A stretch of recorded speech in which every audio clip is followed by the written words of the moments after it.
What's happening, guys? Steve Walls here, live alongside Darren Smith. We are bringing you our post game live inside of GEHA Field at Arrowhead Stadium. Darren, man, it was a tough game, dude. So in our pregame cheat sheet, we talked about over under the spread, and 7 points was it, man. What was your initial thoughts when you saw the Chiefs trailing early? Well, I figured if I was going to win my stuff, that the Chiefs were going to have to come back and score in the manner in which they did.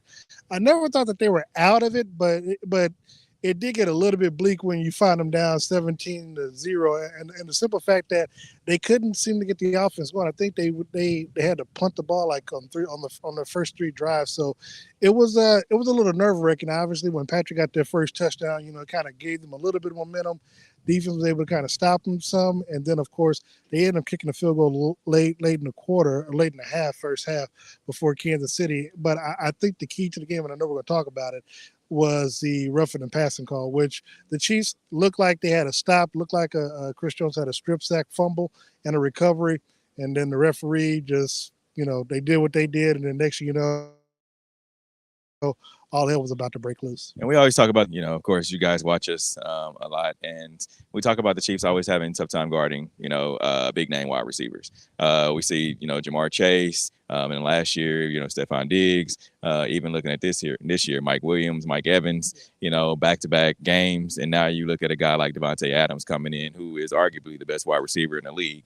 What was your thoughts on just how the Chiefs played him as a whole?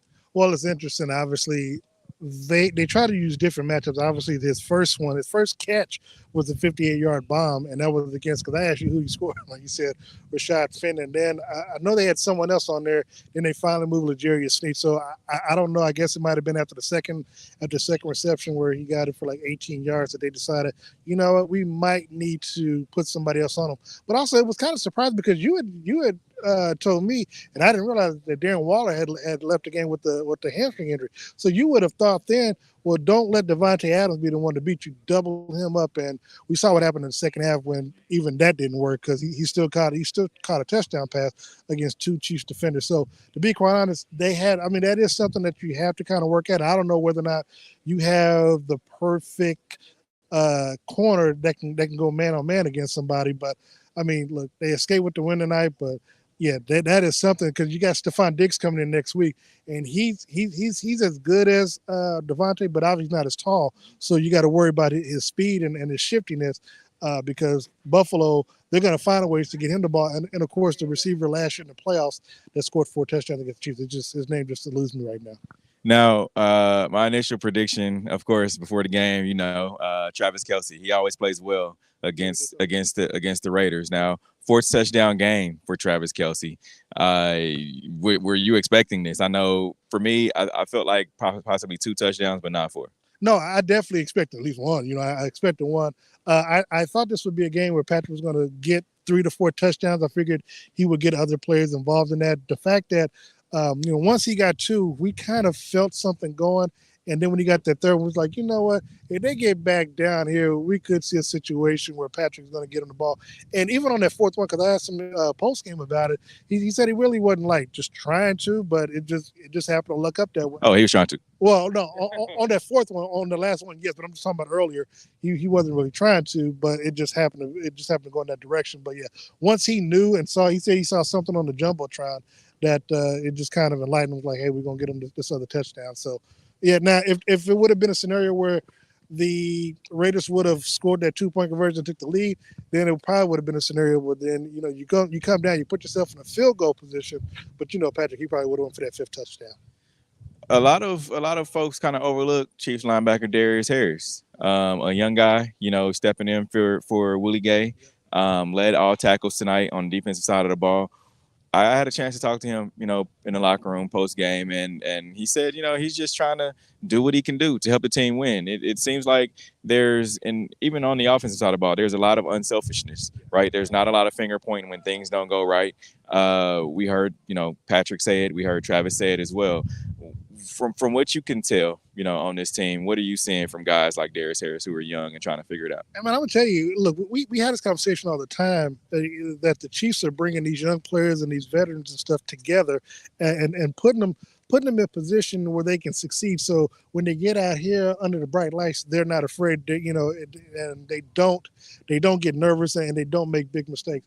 One of the things that I was going to say, what I'm thinking while you were coming up with the question is that you and I, we have been fortunate enough, at least I know when I first met you, I think maybe a decade or so when we started, when we covered, I know I've been covering the Chiefs since '93, but when you came in to where we are right now, watching this and seeing the growth and the maturity of this Chiefs. I mean, we've covered Patrick Mahomes since his very first game, and seeing this is year number 6 technically for him, but and then seeing how these rookies are blending in. I mean, we're truly blessed because we've seen some high times, some low times. I mean, look, we were here 2-14. 2-14. But we were also here AFC Championship game where D Ford and the defense just like come on, to where now, seeing how this team is and what I like and what Patrick talked about as well as Travis in the press room. You got new members and you got vets from other teams coming on the team, and they may not have been in situations like this. Now, the veterans, Frank and them, they were here obviously in the year they won the Super Bowl, coming back from behind. But now you bring in, especially non-rookies, players that are contributing for the first time, Marquez, Juju, and all these players that are contributing for the first time. You're down by 17 against a division rival where you had a letdown game against the Indianapolis Colts to turn around and beat the Tampa Bay Bucks, to come back and possibly have a letdown game against the Raiders before the Bills. I mean, so to have that up and down, the fact that they were able to weather the storm and not get bleak and not just give up, when they were down 17. It says a lot. It says a lot about the identity of this team, starting from the head coach on down. And I mean, I like it. I mean, I'm fortunate. I'm obviously just like you. Can't wait to see what happens next week when Buffalo comes to town. And but anybody who thinks that the Chiefs are just going to lie down and let Buffalo or Baltimore or somebody just take the AFC crown and the Chiefs are going to go home and with their ball, they got nothing coming. And you talked about next week, quick turnaround for the Chiefs. Chiefs fans, I know you guys are ready. You'll be right back here Sunday afternoon, 3:25 matchup right here at GEHA Field inside of Arrowhead Stadium. What are you expecting from this Chiefs team for the quick turnaround? To be honest, same thing as I did. They have a long memory. Yes, they beat Buffalo, and that was a get back game from the ass kicking that Buffalo gave them last year on Sunday Night Football. If I'm Kansas City, I'm making sure that there's not a repeat performance from last year's Sunday Night Football. I know it's a late afternoon game, national game, but you want to make sure that you put your best foot forward. And knowing that what you've seen on tape, whether it's this last game that they played on Sunday or the week before against Baltimore, if you get a chance to get them down, you do that and you keep adding points on, because that this team can come back. And knowing how the game went back and forth last year, I'm expecting a dog fight and a shootout all the way to the end. Again, thank you guys for checking us out. This is the Postgame Live.